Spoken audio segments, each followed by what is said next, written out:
Hi, my name is Mackenzie White, and today I will be presenting an analysis on the psychological support for professional athletes in the U.S. To start my research, I knew that it would be crucial to understand how many professional and collegiate athletes were affected by a mental disorder. What I found was absolutely shocking. 24% of former athletes in the U.S. and 34% of current athletes suffered from anxiety or depression alone. This greatly contrasts and is much higher than the 20% of adults in the U.S. that suffer from any mental illness or disorder. After discovering the magnitude of this problem, I was able to create my research question. To what extent is psychological support needed for professional athletes in the U.S.? Throughout my research, I found the same recurring theme. Psychological support is crucial for improving the mental health of these elite athletes. This kind of help provides athletes with the tools that they need to create coping mechanisms for the pressures of competition, daily life, and public appearances, among other things. It also helps to instill in them a healthy belief system. Additionally, it helps them to identify and combat irrational thoughts, which can help professional athletes to build confidence and has been proven to reduce the effects of anxiety and depression. Not only does this type of support provide psychological benefits, it can also speed up these athletes' recovery times after an injury. The recovery times are sped up by roughly twice that of an athlete who receives the same amount of physical therapy without any form of psychological support. These benefits would all be extremely important for professional and collegiate athletes, as they would help them to deal with the enormous pressure that is associated with their profession. While the psychological benefits of sports and physical activities, one of our stimuli states that athletic activity can help lower stress levels, the massive amount of stress and pressure put on these elite athletes because they're in the public eye cannot be just solved by the athletic activity alone. Now, that being said, the major issue that I found in my research was that only around 3 in 10 elite athletes receive any form of psychological support at all. So, what does that mean? This lack of emotional and mental support puts the other 70% at a much higher risk for depression, severe eating disorders, and some even turn to drug and alcohol abuse to cope with the pressure. Now, before I could create my solution, I felt that it was important to first fully understand what is currently being done to combat the lack of access to psychological services that currently plagues our nation's athletes.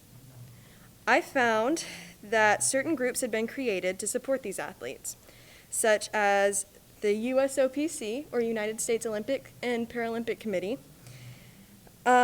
which was created to give Team USA athletes access to support psychologists who work with the athletes and coaches to develop mental skills to perform at their best on the world stage.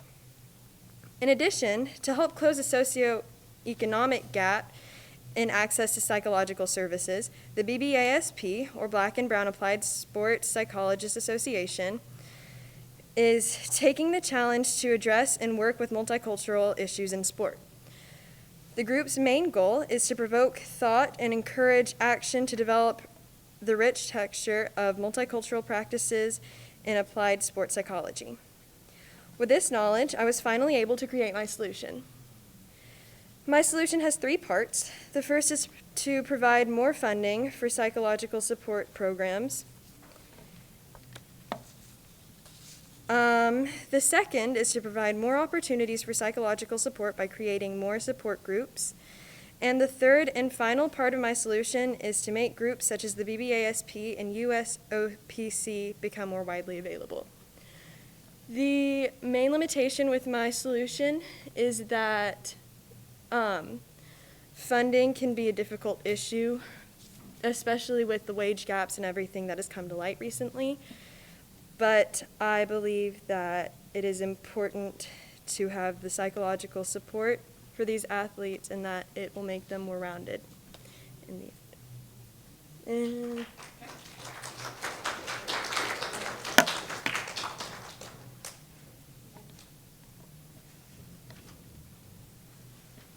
And Mackenzie, a couple of questions. okay. So question number one, how valid and reliable are the sources that you use? How do you know? And then which sources didn't work and that you did not use? I believe that my sources were very reliable because many of them came straight from like the websites. So the USOPC, all of my information on that came straight from the USOPC website, and all of the Team USA information came from that website as well. I also included journals from different universities. Okay. And then Were there any that didn't work out, that ended up not being reliable, that didn't work for your paper? So in my solution, I